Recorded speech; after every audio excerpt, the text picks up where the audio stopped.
Canada کی Barrick Gold corporation کے بلوچستان میں ریکوڈک کے منصوبے پر بھاری سرمایہ کاری کا اعلان کیا ہے۔ السلام علیکم، آپ دیکھ رہے ہیں میرا یوٹیوب چینل۔ کینیڈا کی بیرک گولڈ کارپوریشن نے بلوچستان میں ریکوڈک کے منصوبے پر بھاری سرمایہ کاری کا اعلان کیا ہے۔ کارپوریشن کے سی ای او نے اسلام آباد میں کہا ہے کہ منصوبے میں 7 ارب ڈالر کی سرمایہ کاری کی جائے گی۔ کمپنی کو 50%، جبکہ وفاقی حکومت اور بلوچستان حکومت کو 25% حصہ ملے گا۔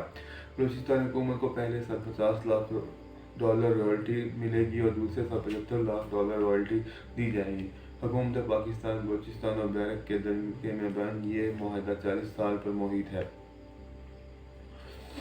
معاہدے سے 2011 سے زیر التوا منصوبے کو دوبارہ شروع کیا جائے گا۔ ریکوڈک کا شمار دنیا کے تانبے اور سونے کے بڑے ذخائر میں ہوتا ہے۔ سونے اور تانبے کی پہلی پیداوار 2027 اور 28 میں شروع ہوگی۔ کمپنی کے مطابق پاکستان کو اس منصوبے سے طویل مدتی فائدہ ہوگا۔ کمپنی کا دعویٰ ہے کہ اس پیداوار کے مراحل میں 5000 افراد کو ملازمتیں ملیں گی اور مقامی افراد کو روزگار کی فراہمی پر ترجیح دی جائے گی۔ وما علینا الا البلاغ۔ اللہ حافظ۔